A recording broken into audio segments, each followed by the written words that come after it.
Welcome back, my fellow patriots, to Save Our Republic daily video series. Today I'm going to try to relate something very old to something very current in connection with our criminal justice system and our inalienable rights.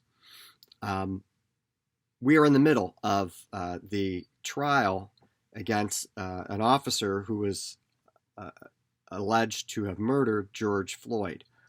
And if you're watching this at some time other than right in the middle of the trial, that incident in which George Floyd was killed provoked strong protest across the country and has riveted the country's attention for several months. And the officer, one of the officers who was involved, but the officer who physically pinned down George Floyd with his knee and the back of his neck, is now on trial for a number of charges, including murder. And this makes me think back to the trial of the British soldiers from the Boston Massacre. And you might say, I don't understand this, Judge Warren. Why would that be? And bear with me for a minute. Back on March 5th of 1770, British soldiers were encircled by a hostile crowd who was throwing bottles, ice, snowballs, oyster shells, and was really intimidating these soldiers who were protecting a customs post. And eventually, the soldiers used gunfire to escape, and they killed several members of the crowd, Bostonians. And the soldiers are brought to trial in Boston. And of all people, John Adams represented the soldiers. This is kind of a historical curiosity that most Americans don't really think about or even know, but it really exemplifies our system of justice and why John Adams, quite frankly, was such a great man. Adams was one of the leading patriots in Boston, was very much opposed to the British troops being there, to the clampdown of the British against the American colonies, and would later be the foremost proponent and advocate for American independence, and eventually he got his way. But at that time, we weren't close to that.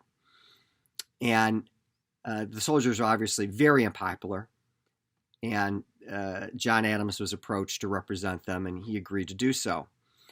8 soldiers were on trial. Eventually, 6 of the 8 were totally acquitted of murder charges. 2 were convicted of the lesser charges of manslaughter.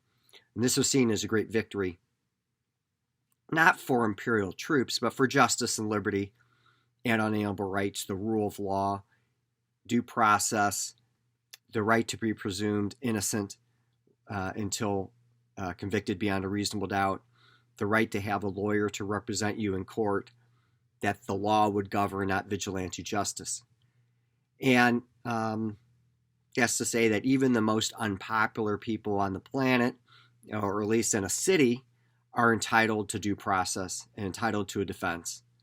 And then the jury will make the decision about whether or not the state has proven its charges beyond a reasonable doubt. We have,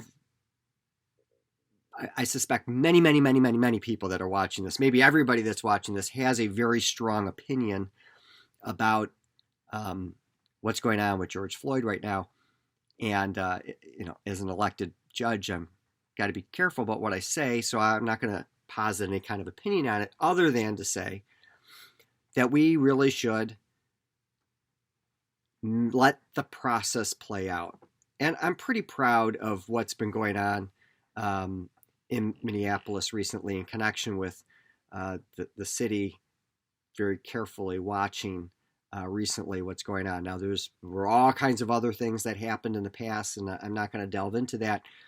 But I think, as someone that has presided over 350 jury trials, I believe that all those jury trials have, the jury has come to right decisions. They have, I have great confidence in the jury to listen carefully to the evidence, to follow the law, to apply the law as they're instructed to the facts as they find them, and come out to a decision.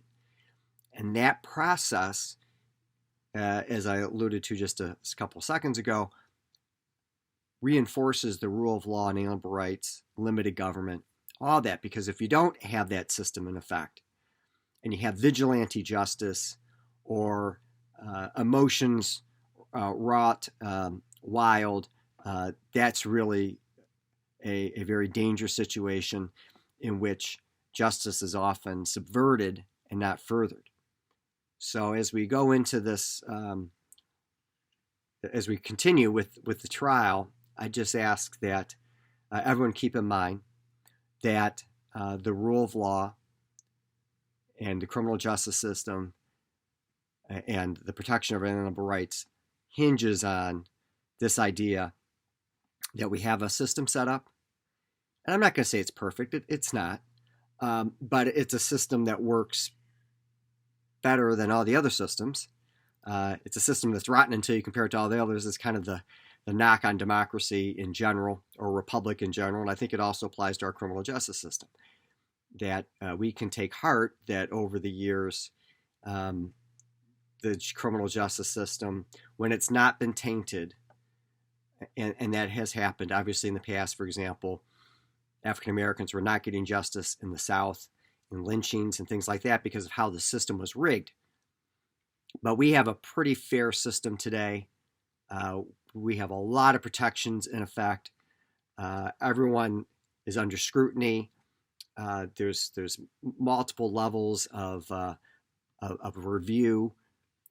We've eliminated many of the problems that we've had in the past, or at least tried our best to tamp them down. And so we should take some solace and comfort that our system of justice doesn't always, but should render justice. Until next time, don't forget about America's Survival Guide at americasurvivalguide.com, Patriot Week at patriotweek.org, and the Patriot Lessons, American History and Civics podcast. God bless you, and God bless America.